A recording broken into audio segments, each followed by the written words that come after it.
அன்பார்ந்த பெரியவர்களே, தாய்மார்களே, மார்கழி மாதத்தில் இருக்கின்றோம். எடப்பாடிக்கு வந்திருக்கின்றோம். வருண பகவானுடைய ஆசீர்வாதம் அனைவருக்கும் கிடைக்கிறது. நண்பர்கள் சொல்கின்றார்கள், மார்கழியில எடப்பாடியில மழை பெய்ததாக சரித்திரமே இல்லை, எனக்கு மழை பெய்யுதுங்க. நீங்கள் கொடுத்த உற்சாகமான வரவேற்பு ஒரு பக்கம், வருண பகவான் கொடுத்துக் கொண்டிருக்கக்கூடிய உற்சாகமான வரவேற்பு இன்னொரு பக்கம். எல்லாவற்றையும் தாண்டி தமிழகத்தில் ஜூலை 28ஆம் தேதி ராமேஸ்வரத்தில் ஆரம்பித்த நம்முடைய எண்மண் எண்மக்கள் பயணம் 134 தொகுதிகளை தாண்டி 135வது தொகுதியாக எடப்பாடி சட்டப்பேரவை தொகுதிக்கு வந்திருக்கின்றோம். சேலம் பாராளுமன்ற தொகுதிக்கு வந்திருக்கின்றோம். உங்களை எல்லாம் பார்க்கும் பொழுது நிச்சயமாக நமக்கு ஒரு விஷயம் தெரிகிறது, மாற்றத்திற்கு எந்த அளவுக்கு நீங்கள் தயாராக இருக்கின்றீர்கள். 2024 பாராளுமன்ற தேர்தலில் 3வது முறையாக நம்முடைய பாரத பிரதமர் நரேந்திர மோடி அவர்கள் ஆட்சி கட்டளை அமர வேண்டும் என்பதை நீங்கள் முடிவு செய்திருக்கின்றீர்கள். 2014 நம் அனைவரும் நம்முடைய நரேந்திர மோடி அவர்களை நம்முடைய பிரதமராக கொண்டு வந்த பொழுது இந்தியா என்று சொன்னால் ஊழல் என்கின்ற வார்த்தை. 12 லட்சம் கோடி ரூபாய் காங்கிரஸ் 10 ஆண்டு கால ஆட்சி காலம் 12 லட்சம் கோடி ரூபாய் ஊழல் செய்திருந்தார். அலவரிசை காட்டிலிருந்து ஆரம்பித்து நிலக்கரி சுரங்க ஊழல் இருந்து, ஹெலிகாப்டர் ஊழல் இருந்து, காமன்வெல்த் கேம்ஸ் போட்டி ஊழல் இருந்து 12 லட்சம் கோடி ரூபாய் ஊழல் அந்த 10 ஆண்டுகள்ல யூபிஏ 1 யூபிஏ 2 அரசும் சேர்ந்து நடத்தி காட்டியிருந்தார். அந்த 12 லட்சம் கோடி ஊழல்ல கிட்டத்தட்ட பாதிக்கு பாதி 50% ஊழல் திராவிட முன்னேற்ற கழகத்தினுடைய அமைச்சர்கள் காங்கிரஸ் ஆட்சியில செய்த ஊழல். முழு இந்தியாவும் ஊழலுக்கு எதிராக பேசியது. ஒரு மனிதன் வர வேண்டும், நல்லாட்சியை கொடுக்க வேண்டும், ஒரு மாற்றத்திற்கான ஆட்சியை கொடுக்க வேண்டும் என்று முழு இந்தியாவும் எதிர்பார்த்தது. 2014 நரேந்திர மோடி என்கின்ற மனிதன் பல ஆண்டுகளுக்கு பிறகு ஒரு தனி கட்சி, தனி பெரும்பான்மையோடு பாரதிய ஜனதா கட்சி 283 எம்பிக்களோடு ஆட்சிக்கு வந்தது. 5 ஆண்டுகளை முடித்த பிறகு 2019 தொடர்ந்து 2வது முறையாக நம்முடைய பிரதமர் நரேந்திர மோடி அவர்களுக்கு 303 எம்பிக்களை கொடுத்து மறுபடியும் அரசாட்சியில் அமர வைக்கும். இன்னைக்கு 10வது ஆண்டிலே பிரதமர் அவர்கள் அடியெடுத்து வைத்திருக்கின்றார். 2024 3வது முறையாக நம்முடைய பாரத பிரதமர் நரேந்திர மோடி அவர்கள் ஆட்சி கட்டளை அமர வைப்பதற்கான தேர்தல் இன்னும் ஒரு 60 நாட்களில் வர இருக்கிறது.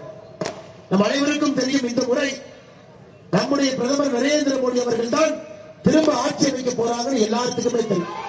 ஒரு சிறு குழந்தைக்கு கூட தெரியும். காஷ்மீரில் இருந்து குமரி முனை வரை அனைவருக்கும் தெரிந்த ஒரு விஷயம், பிரதமர் மோடி அவர்கள் மறுபடியும் ஆட்சிக்கு வர்றாங்க. 400 எம்பிக்களோடு வருகின்றார்களா, 450 எம்பிக்களோடு வருகின்றார்கள் என்பது மட்டும்தான் நமக்கு தெரியாது.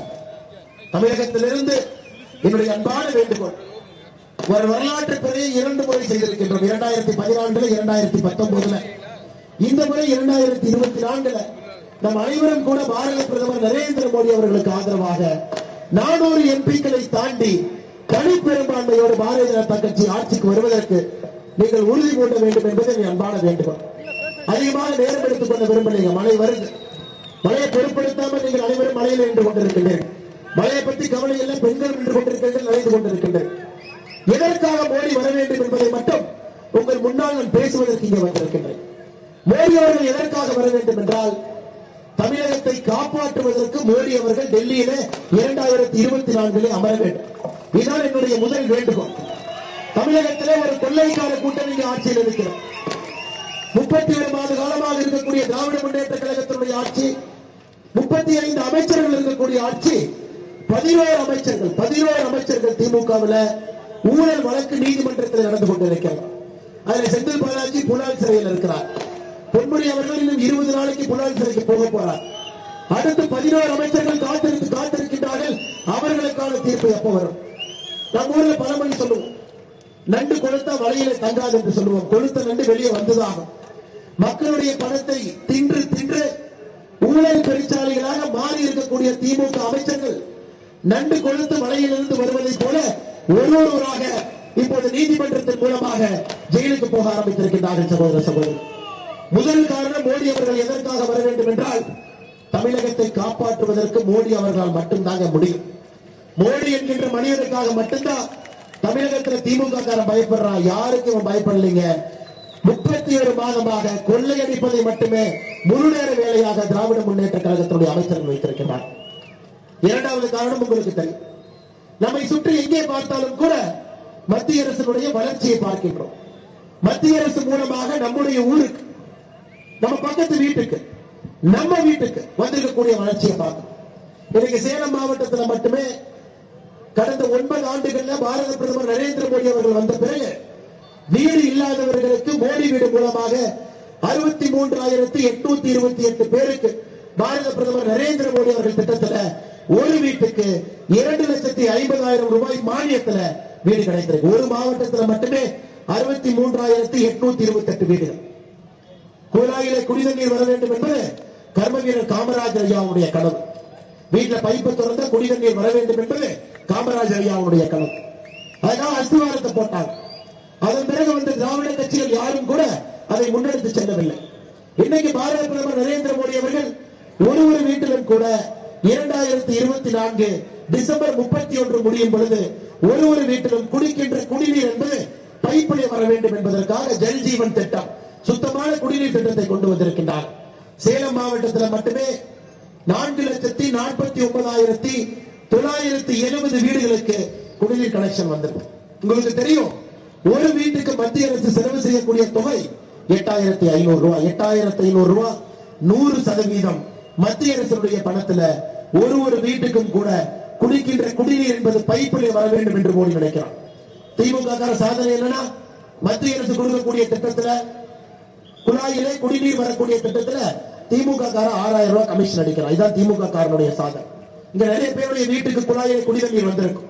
திமுக என்ன சொல்றான், 3,000 ரூபாய் டெபாசிட் கொடுங்க, இந்த பைப் போடுறதுக்கு 1,000 ரூபாய் கொடுங்க, ஓஸ் போடுறதுக்கு 1,000 ரூபாய் கொடுங்க, வீட்டு வாசல்லே பைப் வரோம்னா 500 ரூபாய் கொடுங்க. சகோதர சகோதரிகள், உங்களுக்கு தெரியும் 100% மத்திய அரசுடைய திட்டம். 100க்கு 100 இதற்கான பணத்தை மோடி ஐயா கொடுக்கிறார்.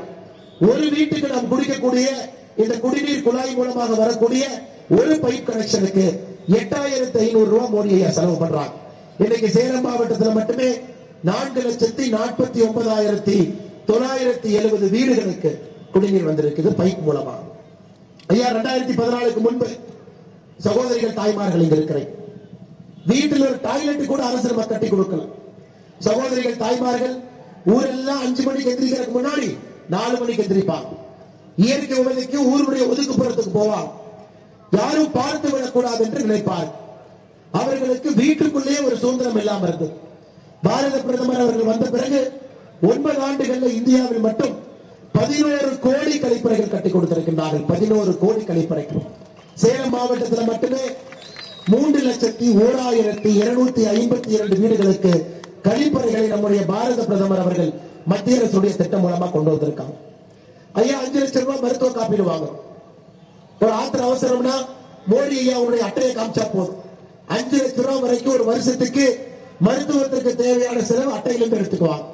இன்னைக்கு சேலம் மாவட்டத்தில் மட்டுமே 1,20,539 பேர் 5 லட்சம் ரூபாய் மருத்துவ காப்பீடு திட்டத்தை நீங்கள் பயன்படுத்தி, ஒருத்தர் 2 பேர் இல்லைங்க, 1,20,539 பேர்.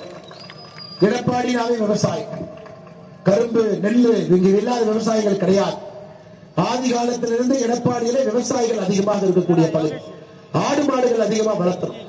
இன்னைக்கு விவசாயிகளுடைய வங்கி கணக்குக்கு ஒரு வருஷத்திற்கு பாரத பிரதமர் நரேந்திர மோடி அவர்கள் PM கிசான் சம்மான் நிதி திட்டத்தில் விவசாயிகளுக்கான நிதி திட்டத்தில் 6,000 ரூபாய் வங்கி கணக்கில் கொடுக்கிறார். சேலம் மாவட்டத்தில் மட்டுமே பெற்றிருக்கக்கூடிய விவசாயிகள் 1,90,151 விவசாயிகள், ஒருத்தர் 2 பேர் இல்லை.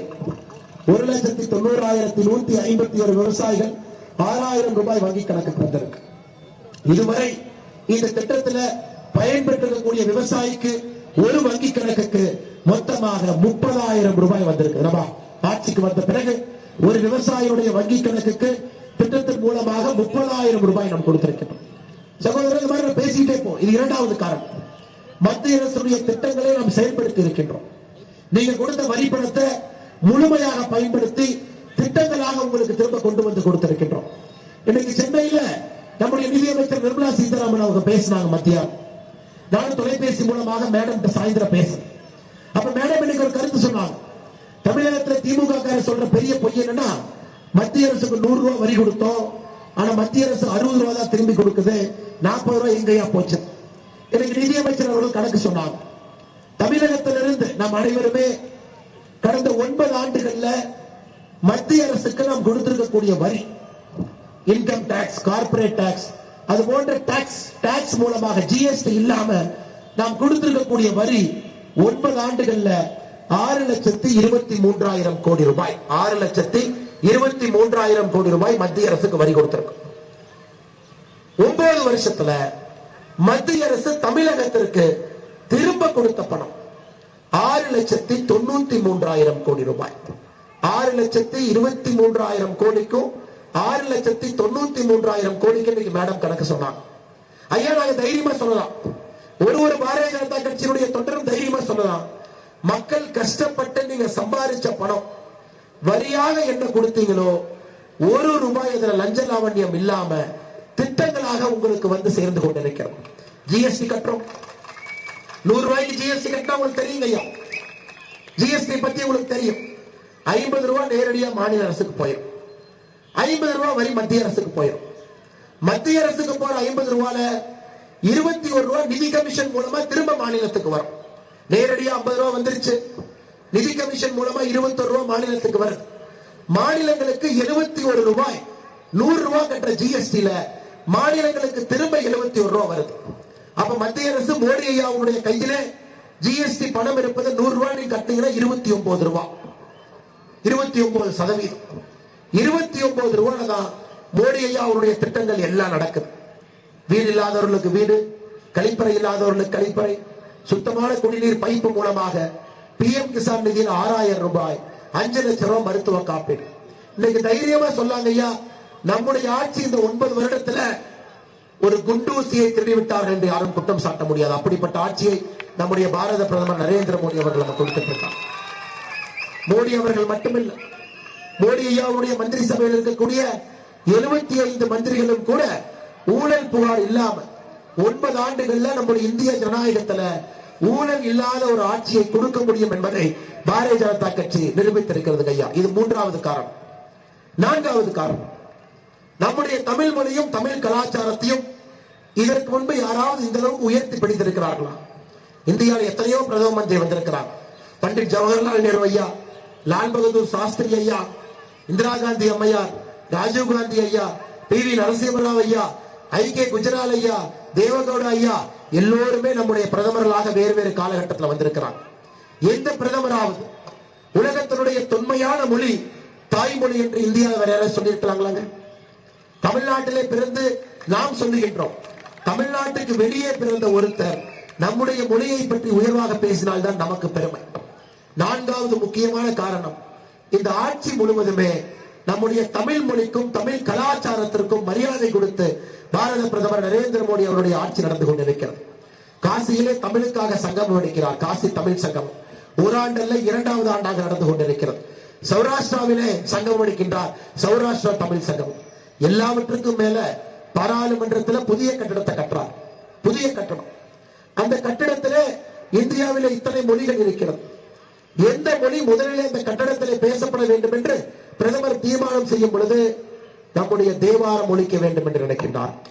பாராளுமன்றத்தினுடைய மைய கட்டிடத்திலே தேவாரத்தை பாடி, கோளறு பதிகத்தை பாடி, நம்முடைய செங்கோலை எடுத்து சென்று பாராளுமன்றத்தினுடைய மைய கட்டிடத்திலே நடத்தி நம்முடைய ஆட்சி நடந்து கொண்டிருக்கிறது. மைய கட்டிடத்தில் வச்சிருக்கிறார்.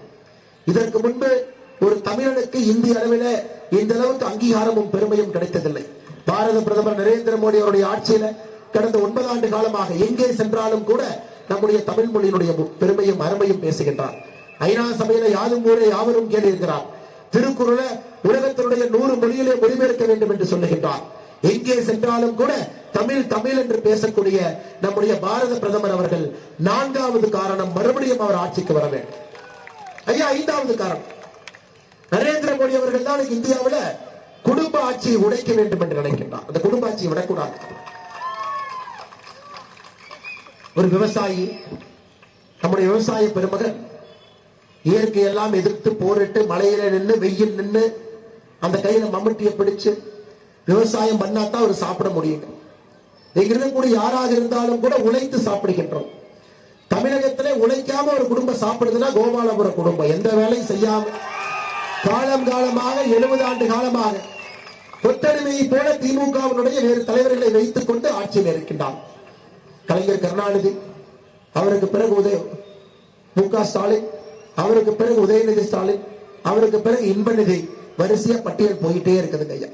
ஆனா இன்னைக்கு பாரதிய ஜனதா கட்சியை பாருங்க. சமீபத்தில் நடந்த 3 மாநில தேர்தலை உதாரணமா பாருங்க. சத்தீஸ்கரிலே மக்களுடைய அன்போடு தேர்தலை வென்றோம். மத்திய பிரதேசத்தில் ஆட்சி அமைத்தோம். ராஜஸ்தான்ல ஆட்சி அமைத்தோம். சத்தீஸ்கரிலே நம்முடைய முதலமைச்சராக மோடியை யாரையும் தேர்வு பண்ணிருக்கிறாங்க. பழங்குடியினத்திலிருந்து வந்திருக்கக்கூடிய ஒருவரை சத்தீஸ்கர் மாநிலத்தினுடைய முதலமைச்சராக பாரத பிரதமர் நரேந்திர மோடி அவர்கள். இது சமூக நீதி. இது சமூக நீதி. உண்மையான சமூக நீதினா சத்தீஸ்கர்ல பழங்குடியினத்திலிருந்து வந்திருக்கக்கூடிய ஒரு சகோதரன் சத்தீஸ்கருடைய முதலமைச்சர். மத்திய பிரதேசத்திலும் ராஜஸ்தானிலையும் முதல் தலைமுறை குடும்பம், சாமானிய மனிதர்கள் அரசியலுக்கு வந்தே 10 ஆண்டுகள் 15 ஆண்டு ஆயிருக்கு. குடும்பத்தில் யாருமே அரசியல் கிடையாது. அவர்களை தேர்வு செய்து ராஜஸ்தானுடைய முதலமைச்சராக, மத்திய பிரதேசனுடைய முதலமைச்சராக வைத்திருக்கிறார். இன்னைக்கு தமிழ்நாட்டில் குடும்ப ஆட்சியை ஒழிச்சா மட்டும்தாங்க ஐயா ஜனநாயகம் இருக்கும். அது நம்மால் மட்டும்தான், பாரதிய ஜனதா கட்சியால் மட்டும்தான் செய்ய முடியும். திரும்ப இவங்களுடைய பசங்க எம்பி, அப்பா தமிழக அமைச்சரவையில் மந்திரி, அப்பா எம்எல்ஏ, பையன் எம்பி. தமிழகத்தில் இப்படித்தான் 7 எம்பி சுத்திட்டு இருக்கிறாங்க.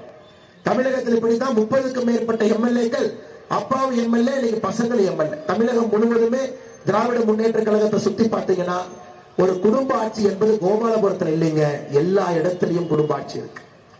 5வது காரணம், பாரத பிரதமர் நரேந்திர மோடி அவர்கள் மறுபடியும் ஆட்சிக்கு வர வேண்டும். இந்தியா முழுவதுமே இந்த குடும்ப ஆட்சி ஒழிக்கப்பட வேண்டும். அண்ணே, இங்க நீங்க இருக்கிறீங்க. இன்னைக்கு ஒரு ஆய்வறிக்கை சொல்லுது, சமுதாயத்தில் ஒரு ஏழை குடும்பத்தில் ஒரு குழந்தை பிறக்கிறாங்க. சமுதாயத்தில் கடைசி 10% வருமானம் இருக்கக்கூடிய குடும்பத்தில் ஒரு குழந்தை பிறக்கிறாங்க. இன்னைக்கு எடப்பாடி அரசு மருத்துவமனையில இப்ப 8 மணி ஆச்சுங்க ஐயா, 7:30 மணிக்கு ஒரு குழந்தை பிறந்திருக்கும், ஒரு சகோதரி பிறந்திருக்கிறாங்கன்னு வச்சுக்கலாம். அந்த குழந்தை அடித்தட்டு 10%இருந்து சமுதாய பொருளாதாரத்திலே நடுவிலே வர வேண்டும் என்றால் அந்த குழந்தைக்கு 7 தலைமுறை தேவைப்படுகிறது. இந்தியாவில் 7 தலைமுறை. நானும் கூலி வேலை செஞ்சேங்க ஐயா, எங்க அம்மாவும் கூலி வேலை செஞ்சாங்க, எங்க பாட்டியும் கூலி வேலை செஞ்சாங்க. தலைமுறையாக கூலி வேலை செய்தோம் தான் எல்லாரும் சொல்றாங்க. 7 தலைமுறை தேவைப்படுகிறது ஒரு குழந்தை கீழ்மட்ட 10%இருந்து பொருளாதாரத்திலே நடுவிலே வருவதற்கு. நான் மேல்மட்டத்தை பத்தி பேசவே இல்லைங்க ஐயா. குடும்ப ஆட்சி இருந்ததுன்னா 7 தலைமுறை என்பது இன்னும் 9 தலைமுறை ஆகும். சாமானியர் ஆட்சிக்கு வரலனா சாமானிய மனிதனுடைய வழி உங்களுக்கு தெரியாதுங்க ஐயா. இன்னைக்கு பாரத பிரதமர் அவர்கள் எதற்கு ஏழைக்காக ஆட்சி நடத்துறாங்கன்னா, ஒரு ஏழை குடும்பத்திலே பிறந்தவர், தந்தை டீ கடையில ரயில்வே ஸ்டேஷன்ல டீ போட்டு வித்தவர். அவருடைய தாய் ஹீராபின் அம்மையார் அவர்கள் 5 வீட்டுல பாத்திரம் போய் கழுவுனவர். அந்த வீட்டில் 1950 செப்டம்பர் 17 பிறந்து படிப்படியாக வளர்ந்து இன்னைக்கு இந்தியாவுடைய பிரதமரா இருக்கிறாங்கன்னா ஒரு ஏழை தாயினுடைய கண்ணீருடைய விலை அவருக்கு தெரியும். அதனால பார்த்து செய்யறாங்க. சிலிண்டர் இல்லையா சிலிண்டர் கொடுங்க, வீடு இல்லையா வீடு கொடுங்க, மருத்துவ காப்பீடு இல்லையா மருத்துவ காப்பீடு கொடுங்க. ஏழை தாய் 100 நாள் வேலை வாய்ப்பு திட்டத்தில் இருக்கிறாங்களா, வங்கி கணக்கு மூலமாக பணம் கொடுங்க. இது அனைத்தும் கூட பாரத பிரதமர் அவர்கள் எதற்கு பார்த்து செய்கின்றார்கள் என்றால், ஒரு ஏழை தாயினுடைய கண்ணீருடைய வலியை முழுமையாக உணர்ந்தவர்கள் நம்முடைய பாரத பிரதமர். இது 6வது காரணம் ஐயா. இன்னும் இந்தியாவில் ஏழைகள் இருக்கிறார், தமிழகத்தில் ஏழைகள் இருக்கிறார். தமிழகத்திலே ஜாதியை வைத்து திமுக அரசியல் பண்றான், ஜாதியை வச்சுதான் அரசியலை பண்றான். அந்த ஊர்ல பெரும்பான்மையா எந்த சமுதாயம் இருக்கோ அந்த வேட்பாளரை போடு, அவங்களை எலெக்ஷன் நிறுத்து. ஜாதி அரசியல் தான் தமிழகத்திலே 70 ஆண்டு காலமாக நடந்து கொண்டிருக்கிறது. நம்முடைய பிரதமர் சொன்னார், ஆமாம் நானும் ஜாதியை நம்புறேன். உடனே திமுக சொல்ற, என்னையா பிரதமர் ஜாதியை நம்புறாருன்னு சொல்லிட்டாங்க. பிரதமர் சொன்னார்கள், நான் நம்புகின்ற 4 ஜாதி இருக்குங்க, அந்த ஜாதியை தான் நம்புறேன். முதல் ஜாதி ஏழை ஜாதி, 2வது ஜாதி பெண்கள் ஜாதி, 3வது ஜாதி விவசாயிகள் ஜாதி, 4வது ஜாதி இளைஞர்கள் ஜாதி. பிரதமர் அவர்கள் நம்பக்கூடிய ஜாதி என்பது 4 ஜாதி மட்டும்தான். இதுல ஏழை ஜாதி என்கின்ற ஜாதி இருக்கக்கூடாது என்று பாரத பிரதமர் நரேந்திர மோடி அவர்கள் நினைக்கின்றார். ஏழை என்கின்ற வார்த்தை இந்தியாவில் இருக்கக்கூடாது. எல்லா திட்டங்களையும் கொண்டு வரும். அவர்களுக்கு என்ன வேணுமோ நேரடியாக அவர்கள் கொண்டு வந்து சேர்த்து இளைஞர் ஜாதி, விவசாய ஜாதி, பெண்கள் ஜாதியை ஊக்குவிக்கணும். பாரதிய ஜனதா கட்சியை பொறுத்தவரை, பிரதமரை பொறுத்தவரை 4 ஜாதிகள் மீது மட்டும்தான் எங்களுக்கு நம்பிக்கை இருக்கிறது. இந்த 4 ஜாதிகளுக்கு வேலை செய்ய வேண்டும் என்கின்ற உத்தரவை மட்டும்தான் பாரத பிரதமர் நரேந்திர மோடி அவர்கள் நமக்கு அளிச்சிருக்கிறார். நம்முடைய முதலமைச்சர் ஸ்டாலின் அவர்கள் ஆட்சிக்கு வரும் பொழுது தமிழகத்தை நம்பர் 1 மாத்துறேன்னு சொன்னார். நீங்க எல்லாம் கவனிச்சிருப்பீங்க. எனக்கு அப்பவே பயம். ஏன்னா நம்முடைய முதலமைச்சருக்கு அப்பப்ப குடியரசு தினத்திற்கும் சுதந்திர தினத்திற்குமே ஒரு கன்ஃபியூஷன் வந்து நம்பர் 1 எதை மாத்த போறாரு பயந்துகிட்டு. நினைத்ததை போல கடன் வாங்குவதிலே இந்தியாவிலே நம்பர் 1 மாநிலமாக தமிழகத்தை மாத்தி வச்சிருக்காங்க. நம்மை போல் இந்தியாவில் எந்த ஒரு மாநிலமும் கடன் வாங்கலீங்க ஐயா. 8,23,000 கோடி ரூபாய் நம்முடைய கடன். இந்தியாவிலே அதிகமாக கடன் வாங்கிய மாநிலம் நாம. திமுக ஆட்சிக்கு வந்த பிறகு 31 மாசத்துல 2,69,000 கோடி கடன் வாங்கியிருக்கார். 2,69,000 கோடி கடன். 70 ஆண்டு காலமாக நம்ம எவ்வளவு கடன் வாங்கி இருக்கோமோ 31 மாசத்துல அதுல பாதி கடனை வாங்கியிருக்காங்க. 2,69,000 கோடி ரூபாய் கடன் திராவிட முன்னேற்ற கழகத்தினுடைய அரசு மட்டுமே 31 மாசத்துல வாங்கியிருக்கும்.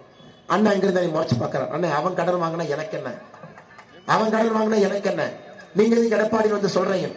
அது அண்ணனுக்கு சொல்றேன்.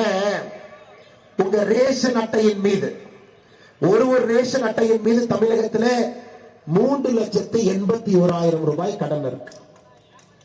ஒரு ரேஷன் அட்டையின் மீது 3,81,000 ரூபாய் சகோதரரே ஒரு ரேஷன் அட்டையின் மீது கடன் இருக்கு. இன்னைக்கு மகளிர்களுக்கு உரிமை தொகை 1000 ரூபாய் கொடுக்கிறாங்க. திமுக காரனை பத்தி உங்களுக்கு நல்லா தெரியும். ஒத்தையில கொடுத்து கத்தையில் எடுக்கிறது தான் திமுக காரன். இந்த கையில் 1000 ரூபாய் 1000 ரூபாய் வந்துருச்சு. நம்ம அம்மா சொல்லுவாங்க, அருக்காணி எனக்கு 1000 ரூபாய் வந்துச்சான். அருக்காணி அக்கா சொல்லுவாங்க, அக்கா எனக்கு வரல, மெசேஜ் பண்ணி தான் வந்துச்சு, உனக்கு வந்துச்சான். இந்த அக்கா சொல்லுவாங்க, அக்கா எனக்கு வந்துச்சு. ஆனா அந்த அக்காக்கு நான் என்ன சொல்றேன்னா, அக்கா 1000 ரூபாய் வந்துச்சு. கரண்ட் பில் 20% ஏறிச்சா, பால் விலை 10% உயர்ந்ததா, சொத்து வரி கட்டணம் உயர்ந்துச்சா, பயிர் விலை உயர்ந்துச்சா, நெய் விலை உயர்ந்துச்சா. அதான் ஒத்தையில கொடுத்து கத்தையில எடுப்பது திமுக காரனை கைவந்த கலை. அது காலங்காலமாக தாத்தா காலத்து டெக்னிக் பண்ணிட்டு இருக்காங்க. அதனாலதான் நீங்க தீபாவளி பார்த்திருப்பீங்க. பெரிய பெரிய சூப்பர் ஸ்டார் படம் எல்லாம் தமிழகத்தில் ஓடுச்சுன்னா நம்ம ஆர்வம் பார்ப்போம். 100 கோடி ரூபாய் எப்ப வசூல் ஆகும்? 10 நாள் ஆகுமா, 15 நாள் ஆகுமா, இந்த நடிகருக்கு ஆகுமா, அந்த நடிகருக்கு ஆகுமா? எல்லா நடிகர்களையும் முந்தியடிச்சு தீபாவளிக்கு அதுக்கு முன்னாடி நாள் நம்முடைய டாஸ்மார்க் 469 கோடி ரூபாய் வசூல் பண்ணாங்க. சூப்பர் ஸ்டார் நடிச்சா கூட ஒரு 10 நாள் வேணுங்க 100 கோடியை தொடர்க்கு. 2 நாட்கள் தீபாவளிக்கு முன்னாடி நாள் 2 நாள்ல 469 கோடி ரூபாய் தமிழக டாஸ்மாக் வருமானம். இதுல இருந்தே உங்களுக்கு தெரியும், போன வருஷம் 44,000 கோடி ரூபாய் வருமானம். எதுக்குங்க திமுக டாஸ்மாக் நடத்துறாரு? கரெக்டா பதில் சொல்லுங்க தலைவா, நீங்க சொல்லுங்க. கடை வேண்டாம், அப்படி எதுக்கு நடத்துறான் தலைவா? திமுகவுடைய வட்ட செயலாளருக்கு கமிஷன் கொடுக்க, டாஸ்மாக் பக்கத்தில் இருக்கிற பார்ல இன்னொரு திமுக காரன் முட்டை கான்ட்ராக்ட் எடுக்கிறக்க, ஜெகத் ரட்சகனுடைய சாராய ஆலையில உற்பத்தி ஆகக்கூடிய சாராயத்தை விற்க, டிஆர் பால் அவருடைய சாராய ஆலையில உற்பத்தி ஆகக்கூடிய சாராயத்தை விற்க. இதுக்கு மட்டும்தாங்க டாஸ்மாக் இருக்கு. ஏழை மக்களுக்காகவோ தமிழக அரசுடைய வருமானத்திற்காகவோ நம்ம கிட்ட டாஸ்மாக் இல்லைங்க. திராவிட முன்னேற்ற கழக ஆட்சியிலே டாஸ்மாக் இருப்பது இவர்கள் சம்பாதிக்கவும் திமுகவுடைய வட்ட செயலாளர் சம்பாதிக்க மட்டும்தான் டாஸ்மாக். அதனால்தான் தமிழகத்துல திமுக கார வந்த பிறகு 31 மாசத்துல நேத்து பாத்தீங்க தர்மபுரியில பாத்தீங்களா, ஒரு விவசாயினுடைய வீட்டுல யாரோ உட்கார்ந்து மது அருந்துறாங்க. அங்க இருக்கக்கூடிய விவசாயி சரவணன் சொல்றாங்க, அண்ணே தோட்டத்துல வந்து மது சாப்பிடக்கூடாது. நேத்து நடந்தது. வெட்டி விவசாயியை தோட்டத்திலே கொண்டிருக்கிறாங்க. எதுக்கு? அவருடைய விவசாய நிலத்திலே மது அருந்தக்கூடாது என்று சொல்வதற்காக. 4 மாதத்திற்கு முன்பு பல்லடத்துல, கொங்கு பகுதியில பல்லடத்துல இதே மாதிரி விவசாய தோட்டத்திலே மது அருந்திய பொழுது மது அருந்தக்கூடாது என்று சொல்வதற்காக ஒரு குடும்பத்தில் 4 பேரை வெட்டி கொண்டிருக்கின்றார். எனக்கு டாஸ்மார்க்கை போகும் வரை அது ஒரு பெரிய அரக்கனாக மாறிக்கொண்டிருக்கிறது. பெண்களுடைய தாலியை பருத்தி கொண்டிருக்கிறது. விவசாய பெருமக்களுடைய உயிரை காவு வாங்கி கொண்டிருக்கிறது. டாஸ்மார்க் வேண்டாங்க ஐயா. இன்னைக்கு பாரதிய ஜனதா கட்சியினுடைய கொள்கையை அதுக்கு குடிக்கிறவங்களை நாங்க குடிக்காதீங்கன்னு சொல்ல போறது, அது உங்களுடைய உரிமை, மக்களுடைய உரிமை. நாங்க என்ன சொல்ல போறோம்னா, கள்ளுக்கடையை திறந்து வச்சிடறோம், அது உடம்புக்கு எதுவும் கெடுதல் இல்லை, உடலுக்கு எதுவும் பண்ணாது.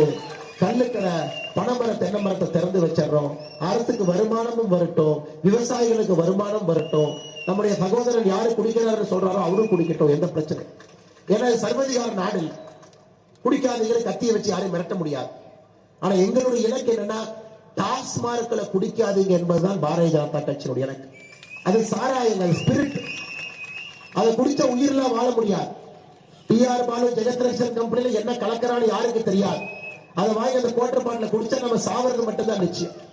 இதுக்கு பாரதிய ஜனதா கட்சி சமீபத்தில் தமிழகத்தினுடைய ஆளுநர்கிட்ட வெள்ளை அறிக்கை கொடுத்தோம். ஐயா, ஆளுநர்கிட்டே போய் சொன்னோம், கள்ளுக்கடையை திறப்போம்.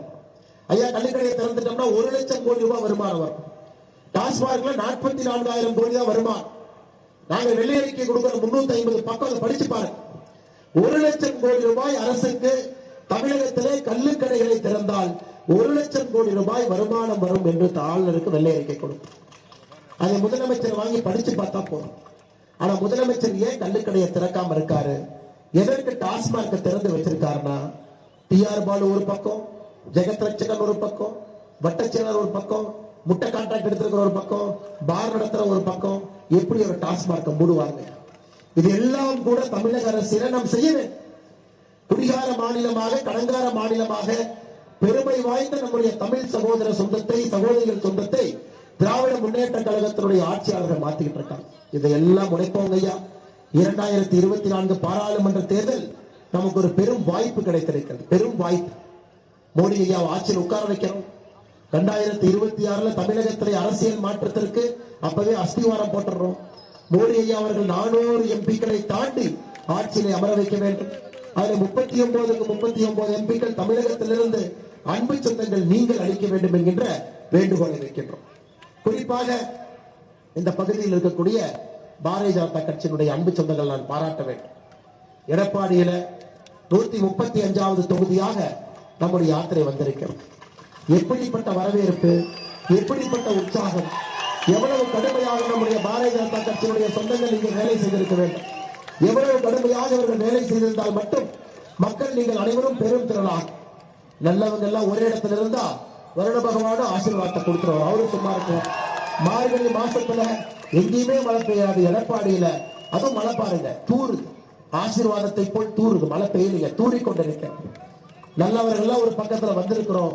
நல்லதொரு மாற்றம் தமிழகத்திலே நடக்கும் என்பது எடப்பாடி தொகுதியில மார்கழி மாசத்துல வந்திருக்கக்கூடிய வருட பகவானுடைய ஆசீர்வாதமே நமக்கு ஒரு சாட்சி. சகோதர சகோதரி, பொறுமையாக இங்கே நின்று கொண்டிருக்கக்கூடிய, மழையை பொருட்படுத்தாமல் இங்கே அமர்ந்திருக்கக்கூடிய சகோதரிகள், தாய்மார்கள், கை குழந்தையோடு வந்திருக்கக்கூடியவர்கள், இளைஞர் பெருமக்கள், பாரதிய ஜனதா கட்சியினுடைய சொந்தங்கள், பொதுமக்கள் அனைவருக்கும் இந்த நேரத்தில் இருகை கூப்பி நன்றிகளை தெரிவித்து 2024 பாராளுமன்ற தேர்தலில் நீங்கள் பாரத பிரதமர் நரேந்திர மோடி அவர்களுக்கு வாய்ப்பளிக்க வேண்டும் என்று சொல்லி இந்த மாவட்டத்தினுடைய தலைவராக இருக்கக்கூடிய அண்ணன் சுதீர் முருகன் அவர்களுக்கு நன்றியை தெரிவித்து, மாநிலத்தினுடைய துணைத் தலைவர்கள் அண்ணன் KP ராமலிங்கம், BP துரைசாமி அவர்களுக்கு நன்றியை தெரிவித்து, மிக முக்கியமாக இந்த பகுதி எடப்பாடியில மிக கடுமையாக பணி செய்த நம்முடைய சகோதரர் ஹரிராமன் அவர்கள், மாவட்ட பொதுச் செயலாளர், யாத்திரையினுடைய சட்டமன்ற பொறுப்பாளர் சகோதரர் ஹரிராமன் அவர்களுக்கு என்னுடைய சிறப்பு நன்றிகள். அற்புதமான ஒரு வரலாற்று சிறப்புமிக்க யாத்திரையை எடப்பாடி தொகுதியில் நடத்தி காட்டிருக்கக்கூடிய ஹரிராமன் அவர்களுக்கு நன்றி கலந்த வாழ்த்துக்களை, வணக்கங்களை தெரிவித்துக் கொள்கின்றேன். அதே நேரத்தில் மாவட்டத்தினுடைய பொதுச் செயலராக இருக்கக்கூடிய கலைச்செல்வன் அவர்களுக்கு, மாவட்டத்தினுடைய துணைத் தலைவர் பாலமுருகன் அவர்களுக்கு, ஜலகண்டபுரம் பேரூராட்சியினுடைய வார்டு கவுன்சிலராக இருக்கக்கூடிய அன்பக்கா நித்யகலா அவர்களுக்கு, மாவட்ட செயலர் ஐயப்பராஜ் அவர்களுக்கு, பிரச்சார பிரிவுடைய மாவட்ட தலைவர் ராஜ்குமார் அவர்களுக்கு, ரவிக்குமார் அவர்களுக்கு, சேட் அவர்களுக்கு, வெங்கடேஸ்வர் அவர்களுக்கு, நங்கவள்ளி பேரூராட்சியினுடைய வார்டு கவுன்சிலர் பரமேஸ்வரி அவர்களுக்கு, சிவலிங்கம் அவர்களுக்கு, தர்மராஜா அவர்களுக்கு, பாலமுருகன் அவர்களுக்கு, மேடையில் இருக்கக்கூடிய எல்லா தலைவர்களுக்கும், முக்கியமாக சேலம் பாராளுமன்றத்துடைய அமைப்பாளர் அண்ணாதுரை அவர்களுக்கு, மேடையில் இருக்கக்கூடிய எல்லா தலைவர்களுக்கும் இந்த நேரத்தில் நன்றி இழந்த வாழ்த்துக்களை, வணக்கங்களை தெரிவித்து,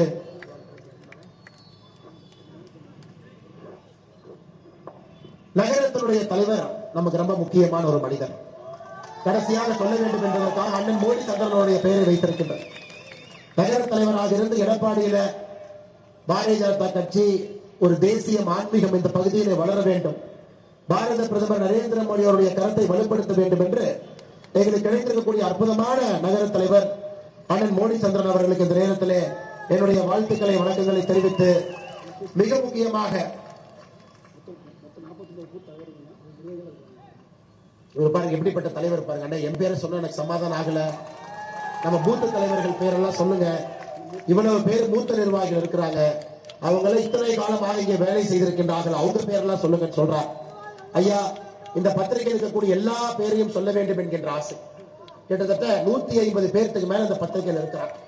மழை வந்து கொண்டிருக்கிறது, உங்களுடைய பொறுமையும் சோதிக்க கூடாது. இந்த பத்திரிகையில் இருக்கக்கூடிய எல்லா பெயர்களும், ஏன்னா அவங்க முன்னோடிகள், கட்சியை கடுமையாக பாடுபட்டு வளர்த்தியவர்கள். அப்படி இருக்கக்கூடிய எல்லா தலைவர்களுக்கும் அவர்களுக்கு இந்த நேரத்தில் நன்றி கலந்த வாழ்த்துக்களை வணக்கங்களை தெரிவித்து, இங்க வந்திருக்கக்கூடிய எல்லா பொதுமக்களுக்கும் மீடியா நண்பர்களுக்கும் நன்றியை தெரிவித்து, வாய்ப்பு கொடுத்த எடப்பாடி நகர சேலம் மாவட்டத்தில் இருக்கக்கூடிய எல்லா நம்முடைய பாரதிய ஜனதா கட்சியுடைய சொந்தங்களுக்கும் நன்றியை தெரிவித்துக் கொள்கின்றேன். நன்றி, வணக்கம். பாரத் மாதா கி, பாரத அன்னையின் புகழ்.